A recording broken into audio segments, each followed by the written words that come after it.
The Dance of Undeath by Seanan McGuire. My dearest brother, if only because our parents never saw fit to give me another, better brother, which was very selfish of them, really. If they weren't interested in making more the slow way, they could have built me something. But as you are both the only brother I have, and the only person remotely clever enough to understand my genius, I suppose you will, regretfully, have to do. Things have been getting dreadfully dull here in Thraben. I begin to wish you were here, not to make war against me as we did when we were children. Those days are properly behind us, and better left buried, which is not a thing I would say of very much, but to build new wonders for my darlings to set themselves against. I have very nearly exhausted the living resources of this once virile land, and for the life of me, I can't tell you where all the humans have gone. Certainly a great many of them have died, but as those are still with me in a slightly more pleasant form, it seems their fellows should have stayed as well, if only for their ridiculous histrionics and waving about of torches. Really, brother, I had forgotten how much of the fun in this great game is the unpredictability of the pieces. An army of the dead is a thing of beauty and joy forever, but there's not much unpredictability in a battalion that follows all orders impeccably and without hesitation. I dream of something worthy of setting myself against. For all that you are, a slack-jawed abomination in the eyes of the watching moon, dear brother, I dream of you. Of an opponent worthy of the honor of my consideration, even of your putrid, countless constructs of sinew and skin, formed from the flesh of good, honest zombies. I have called so many rats back from the grave.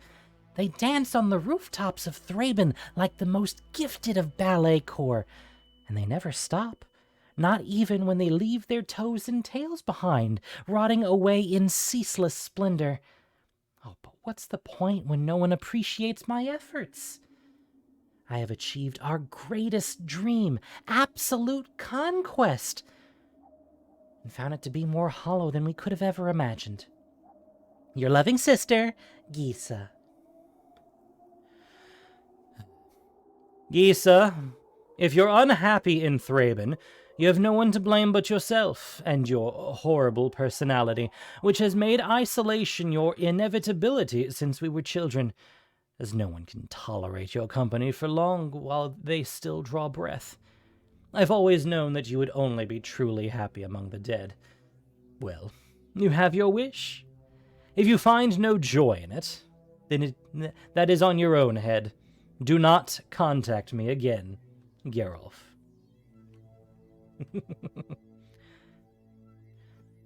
The plate shattered against the wall, sending shards of priceless antique porcelain scattering in all directions.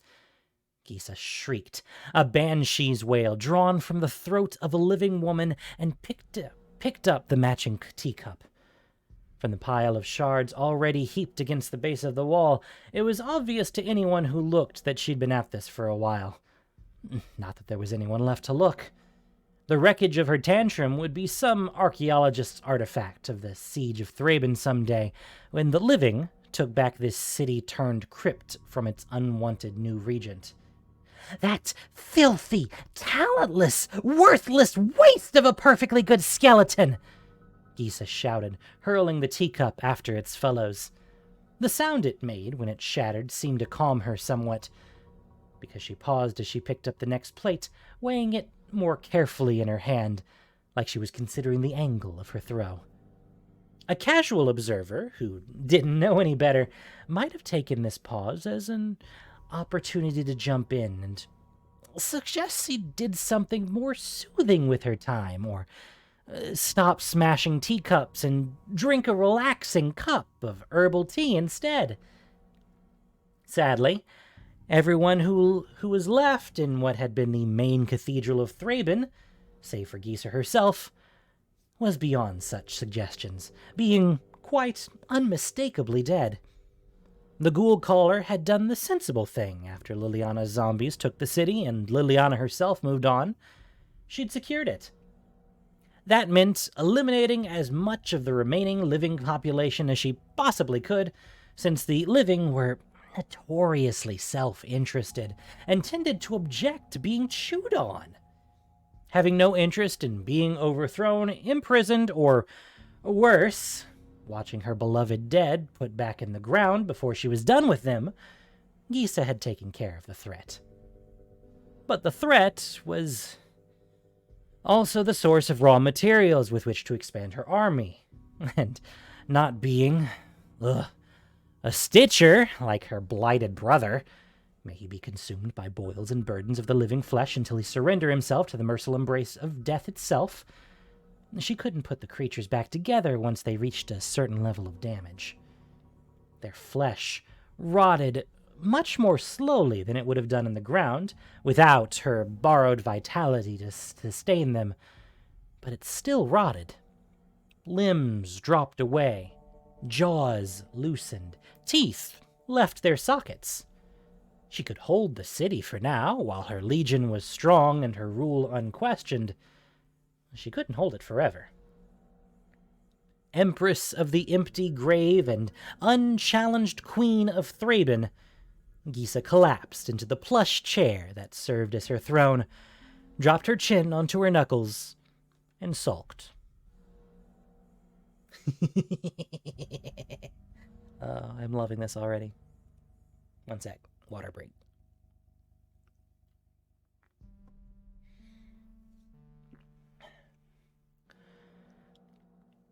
Outside the walls of Thraben, on the long, empty road between it and the last human-held city in Gisa's tenuous domain, now a smoldering husk occupied by the slowly gathering geists of the doomed and the dead, left to burn when they refused to rise, an army marched. It marched without hunger or hesitation, without pause for rest. When a marcher fell, they were left in the mud, ground to paste beneath the feet of their fellows. Not a single one objected or complained. Those weaknesses were behind them now. At the head of their column rode a man with sunken cheeks and a still glorious mane of hair, despite the rot and blood that caked it close to his skull. His steed was a once mighty warhorse, whose hide had been mostly peeled away by decay, leaving it a walking sculpture of muscle and bone. Every step flexed its flanks and caused Flex to drop away, wearing it down stride by stride. It carried its rider onward, single-minded in death as nothing living ever could be. And that rider scanned the horizon, axe in hand, watching for signs of movement near the walls of Thraben. He could feel her even now, calling, endlessly calling. He was not one of her mindless thralls, for all that he could name her He was not one of her mindless thralls, for all that he could name her as the architect of his second, better existence. He would have died a satiated man, happy with the story of his life, with the woman he had wooed and the works he had done, had she not spurned him so unfairly. He and Gisa were meant to be together. What truer proof could there be than the fact that when he died, he rose to the mere memory of her call, still the man he was in life, still hale and handsome, and ready to woo, ready to be wooed in return? He would seek her, he would find her, and he would take his rightful place at her side, Wilhelt the breathtaking and Gisa the glorious, figures worthy of the legend that would surely grow up around them, burying its roots in the fertile soil of their love. Before his own death in return, he would have said ghouls had no souls remaining, that whatever animated them was beyond human feeling. And true, they had always seemed unfeeling when he walked among the living, when they were monsters to stalk the night and terrorize the innocent. Oh, but now he knew the truth. Now that he walked on the other side of the grave, He had finally seen the beautiful complexity that slumbered within the unbeating hearts of the dead. Every day when his army took shelter from the worst of the sun, the smell of sun-baked decay was never going to win any prizes. He would close his eyes and dream his dead man's dream of Gisa. Gisa, his purpose. Gisa, his love. Gisa, who would be his queen, as soon as she accepted that his love was true and his suit sincere. At the head of his column of the dead, Wilhelt marched on Thraben. Silence followed behind, unbroken by the screams of men or the caws of carrion birds. Where his army marched, none were left to live. Hello, Marie. Welcome to the stream. How y'all doing? Hope y'all doing good tonight.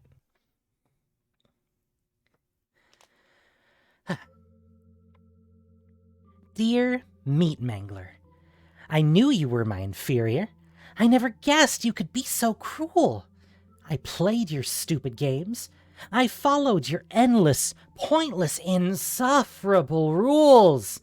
I was the best of sisters, the very best of all possible sisters, far finer than you deserved. And now you would abandon me to boredom and the dust? You cannot even send something horrible and pointless, cobbled together from a dozen beastly birds, to give me something to do with my time? I mourn and moulder here, dear brother. And at times, I even wish the people of Thraben, the ones who survived, weaklings and cowards that they were, to run so before that arrogant girlfriend of yours, Liliana, would take up torches and swords and march against me, as they might have done in the days of old. But alas, I know where the people of Thraben are located, and they are all here with me already, all sworn into my service. I could command them to lay siege to my battlements and threaten their fellows, but it'd be little more than a shadow play, all the puppets tethered to my hand. I could release a few from my control, letting them turn feral and furious. They would be quickly dismantled by the rest of my horde. And my subjects are good and obedient, and most importantly, mine. To sacrifice them so frivolously would be unkind in the extreme. I cannot do that to them. No matter how powerful the temptation, it would be unfair. See, I can even treat the dead in my dominion fairly, and you cannot do the same for your own once-beloved sister. Some brother you've turned out to be. No longer yours, Gisa.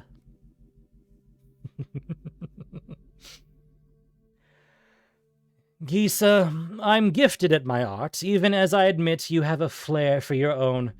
Our parents passed down good bones and good blood at the same time, and we would have to be fools indeed to have squandered both. As I know you've made use of our parents' bones, against my strident objections, I must assume you're putting their blood to good use as well in your continued domination of Thraben. I admit that your quick thought in claiming the city and Liliana's abandoned thralls impressed me. I would have done the same in your location and possessed of your talents. But I am not jealous. My own work consumes my every waking moment. I'm honestly not sure how I've been able to carve free the time to answer your latest mewling missive. No, I will not come to save you from the fruits of your own machinations. No, I will not intervene with this disaster of your own making. You wanted this. In the common parlance, you dug your own grave, and now you get to rot in it. Geralf. Gisa stalked the balcony of the cathedral, circling the spire again and again, the wind whipping through her hair and tugging her clothes into barely noticed disarray. A few dead bats squeaked their adoration as she passed them, and she acknowledged their service with a waggle of her fingers, unable to even take pleasure in their leather-winged loyalty. Calling small rodents, even the flying kind, was child's work. Geralf would surely scoff if he saw them, and ask in that smug, superior tone of his whether she didn't think she'd moved beyond such childish pastimes. How she missed the sound of his droning arrogance, the way he stretched his vowels as if they could stand in judgment by themselves, the way he thought he knew more than anyone else, no matter what the topic. She could never have admitted it to his face and would have denied it to the grave, but she missed her brother. It was odd, being away from him this long for reasons other than one or both being locked away by small-minded fools who couldn't understand the power of the Sasani genus. Dying in service of their family name was a privilege, not a right, and people shouldn't react so poorly to the honor, especially since it wasn't like they stayed dead for terribly long. Gisa glared at the cloudy night sky, as if daring it to do something that would offend her more than her brother's latest missive. Then she paused. Someone was riding along the road to Thraben. No one had come riding along that road in months. It had been quite abandoned since Liliana's dead, now Gisa's dead, had taken the city, and none living dared its boundaries. But now someone was coming. Light glinting off the weapon in their hand, and what looked to be a full legion of men marching behind them. Gisa squinted at the shapes moving along the road. No, not men. They moved as one, oddly organized, but without the smoothness of the living. Their feet rose and fell in the herky-jerky rhythm of the dead. These were risen men, and that meant the figure at their head must be their ghoul caller. Her eyes narrowed. No one was going to claim her territory. No one was ever going to challenge her for it. And it was something to do, which was delightful beyond words. She whirled and ran for the stairs, descending into the depths of the cathedral, undead bats fluttering in her wake and squeaking at a register that even most of the dead couldn't hear.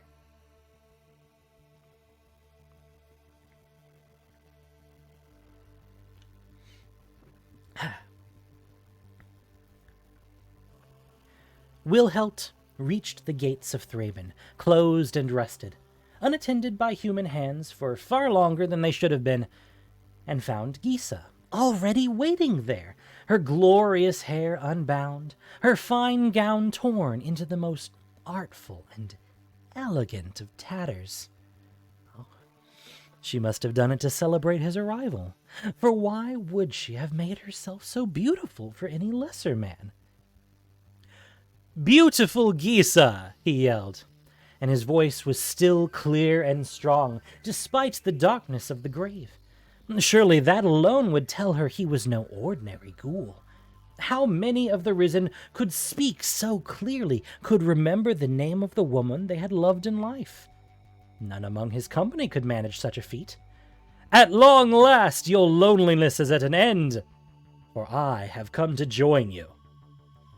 Gisa looked at him, those perfect lips curving into a slow smile, that perfect brow wrinkling in what seemed for all the world to be confusion.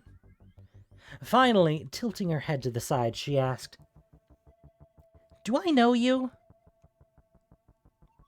Wilhelt stared at her. Of course you do," he replied. "I am Wilhelt the Breathtaking, and I have come to take your breath away." "I'm still using my breath," said Gisa. Wilhelt's stare became a scowl. "We met in the wood. It was a glorious day, made all the more so by the combined radiance of our presence." "Oh," said Gisa in sudden recognition. "Wilhelm, I do remember you. You were that pretty woodsman I met while I was searching that ancient barrow for new friends. You were less interesting than any of the dead things I'd found, and I left you to your trees. I have no real room for vanity in my life. Not with Geralt so consumed by the need to swoon over his own genius. When he didn't move, she raised one hand and waved languidly, like that might be enough to hurry him along. It didn't. He gaped at her, dead eyes disbelieving. "I came all this way! You would spurn me a second time? After everything I've done for you, I died for you!" Well, that wasn't entirely true, but the falling tree that crushed him had certainly possessed a romantic air. "It didn't seem to stick, and you've risen without the benefit of a ghoul collar from the looks of it," said Gisa, and Wilhelt was shocked to hear the dismissal in her tone. "Sloppy work, if you ask me. Any fool can plant a bush. It takes a master to shape that bush into an elephant." Wilhelt kept staring at her as she raised her hands and whistled, a long, low note that seemed to hook itself around the base of his spine and yank, like a hook sliding into a fish. He was faced with the sudden, near irresistible desire to lay down his axe and go to her, to surrender the fierceness of will that had called him from the grave, to raise an army of his own and go to her side, to be a thrall and not a commander, subject to the whims and whimsies of her desire. His arm trembled. Muscles suddenly tired of holding his great weapon high, and he trembled as well with the force of resisting. He had come to join her as an equal, not as a thrall. But in the eyes of Gisa Sassani, the dead could never be equal, could never be peers. It could be beloved, certainly, kept as pets were kept. Oh, but could not be her home or comfort. He was not a possession.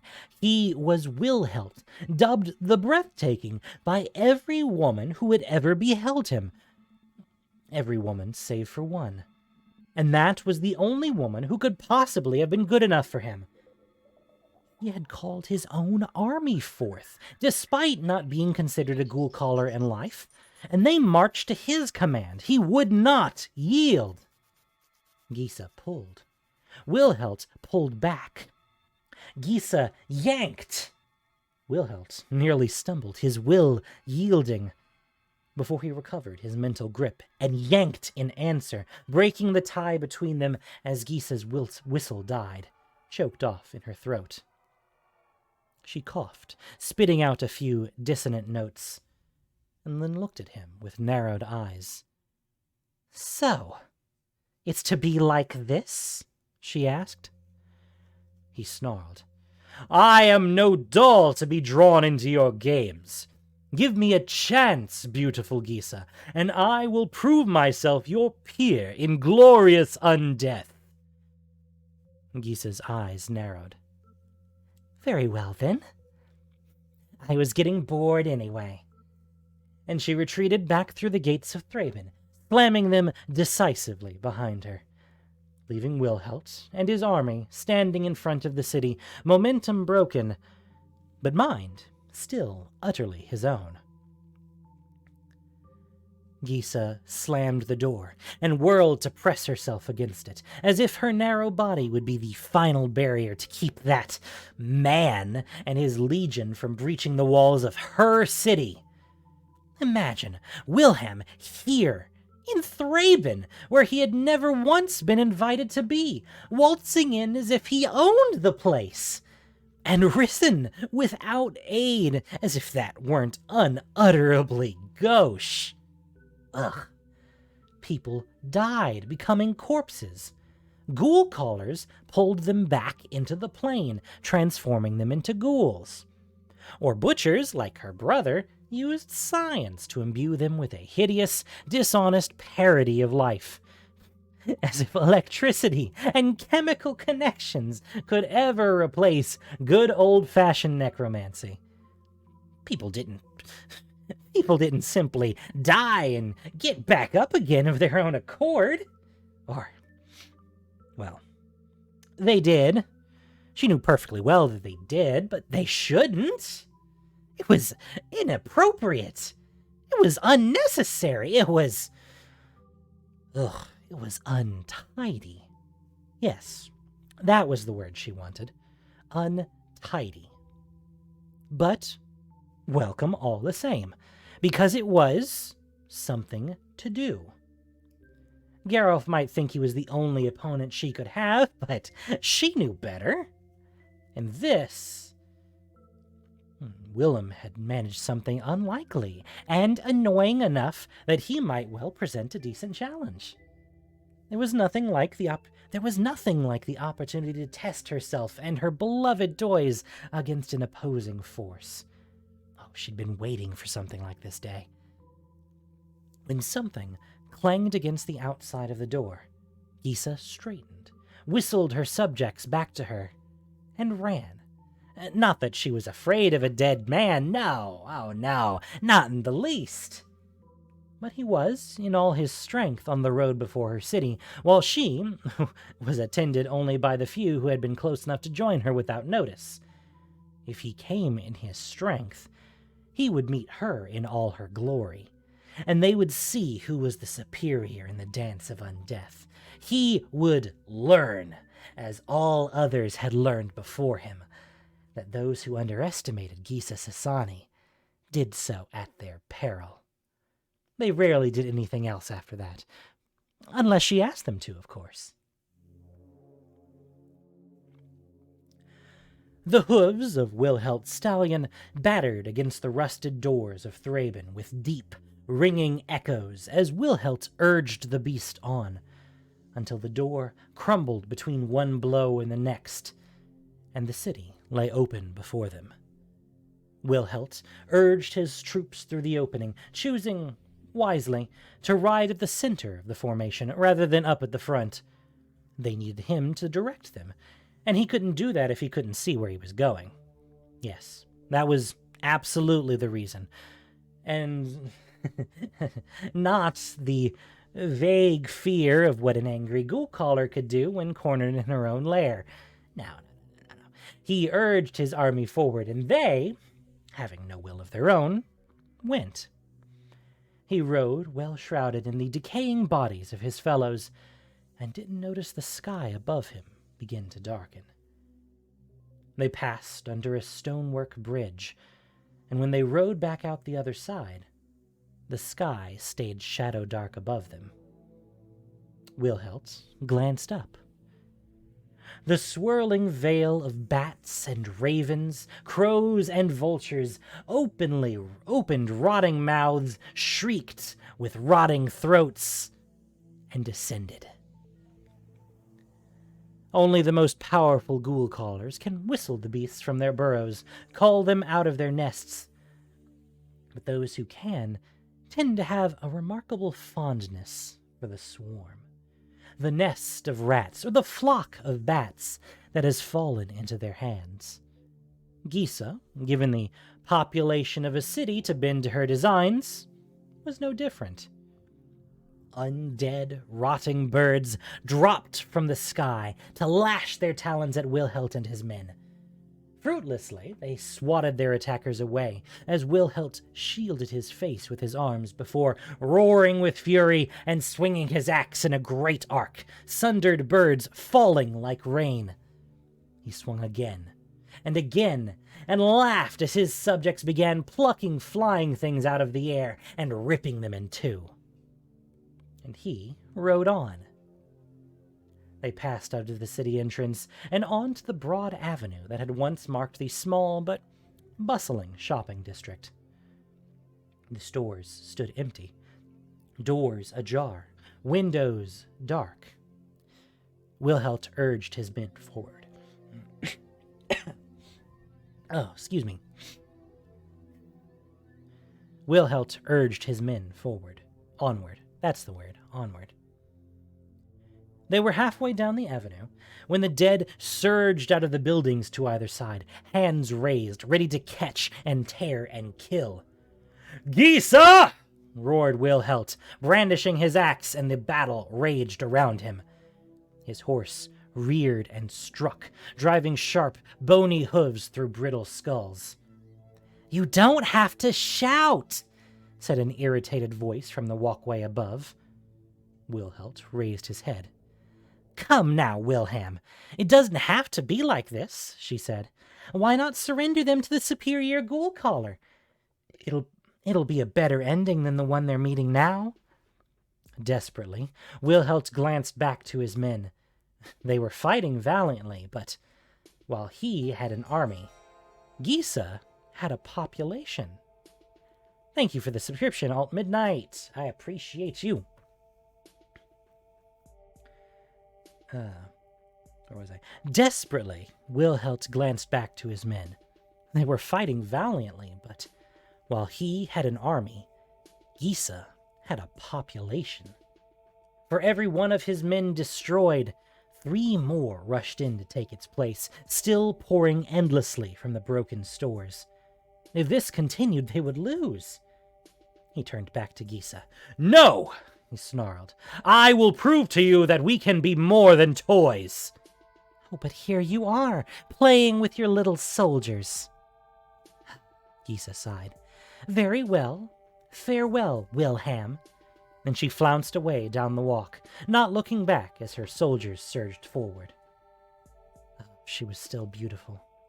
Wilhelt watched her go, wistful as he'd ever been, as Gisa's dead struggled with his own line in a listless, brutal slugging match. They couldn't hope to win. He understood that now, but perhaps a triumph of arms and legs and severed heads wasn't the only way to Gisa's heart.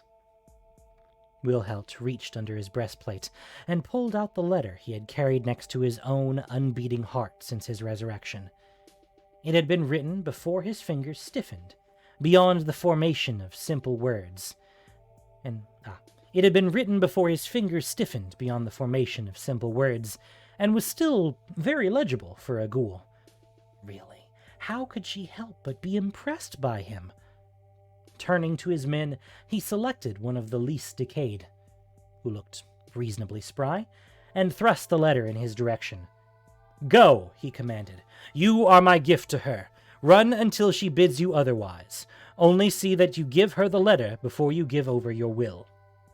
The man took the letter and ran, shuffling and stumbling in the direction Gisa had gone. Gisa positioned herself dead center of the square, flexing her hands and breathing quickly. She shouldn't have been this excited by the idea of a fight with someone other than that stupid Geralf, but she was. This Willem might be nothing but a ghoul, but he'd still managed to raise an army of his own and come to face her. He was too clingy. She wasn't going to invite him to share her lair anytime soon, but well, he was intriguing. She was willing to admit that. A single ghoul ran into the square, heading straight for her, an envelope clutched in his hand. She whistled, and felt the hook of her song sink into his rotting mind, seizing him away from Willem's clutches in an instant. She smiled as the boy walked more sedately to her side, now properly in her control, and plucked the envelope from his hands. Inside was a single sheet of paper. She blinked, reading it twice before she crumpled it into a ball and tossed it to the ground. Beautiful Gisa, I lived for you. I loved for you. I died for you. I rose for you. Everything I have done in my existence has been to earn your regard. Make me the happiest of men or ghouls, and be my queen. Wilhelt. Wilhelt! As if she would get his name wrong, if he mattered half as much as he thought he did. The presumption of the man, to come to her territory, to deny her the ghouls that were so rightfully hers, and then to imply that she could be wrong about something as basic as a name? Ugh. She resolved to destroy him. The invading army rode into the square, their handsome, rotting leader at their head. For the first time, he got down from his horse, striding forward with axe in hand. Gisa! She rolled her eyes. Yes, Willem, I know my own name. This is your last chance. Surrender your ghouls and yourself to me, and I'll let you, well, not live, but you get the idea. He glanced at the balled-up sheet of paper on the ground, and his face fell. No one has ever resisted my charms. Sweet Willem, there's a first time for everything.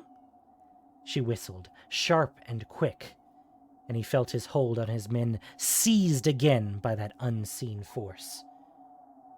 He knew that was Gisa struggling to rip them away. Wilhelt roared and yanked back, delighted to see Gisa stumble, even if only a small bit. He was strong, see? He could make her listen. And then Gisa screamed, and all the bats in Thraben descended. It didn't seem possible that something as small as a bat could possess so many razor-sharp teeth or attack with such ferocity. For every one Wilhelt or his men slapped out of the air, 4 more surged forward, shrieking tinny shrieks and ripping at exposed flesh. Even armor was no defense against an endless stream of biting, flying rodents whose own sense of self-preservation had been stripped away. In the end, with the shambling remnants of his army at his side, Wilhelt was forced to turn and flee, lest his second, presumably final life, end as abruptly as his first. Gisa picked herself out of the shattered glass covering the cathedral steps, screams of the dead still ringing in her ears, loud enough to almost obscure the soothing hammer of her heart. Geralf would never let her hear the end of it if she died before he did. Bits of broken corpse were scattered around the square, human and otherwise. A pair of undead ravens pecked at the eyes of Willem's horse, fallen and decapitated, the head and eyes some distance from the rest. Willem himself was gone. Gisa couldn't find a single piece of him. She looked around the gore-strewn square and sighed. That was the end of this game, then. Well, there was always the next to resume, and wouldn't Geralf be pleased to see her? My dearest brother, I have concluded that you are lost without me, and need my loving, sisterly presence to give meaning to your wasted life. I am on my way to you now, and should be there inside of the Sennight. I have a room, have a room ready for me. I can't wait to see what you've been doing while I was occupied with ruling the city your useless girlfriend abandoned. Once more, your adoring sister, Gisa. What? Gisa. What? No! I don't require your presence, which has never been loving, and can... I was using the wrong dang voice there. Oh my goodness. So distracted. Gisa? There we go. Gisa? What? No! I do not require your presence, which has never been loving, and can be called sisterly only on the technicality that we are unfortunately related. You will only disrupt my research. Please, please, if you must leave Thraben, go anywhere else in all of Innistrad, I beg. Anywhere but here. Most certainly not yours, Geralf.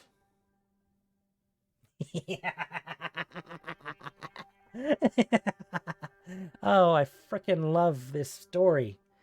Sean and Miss McGuire, you did so dang good. A+. Big applause.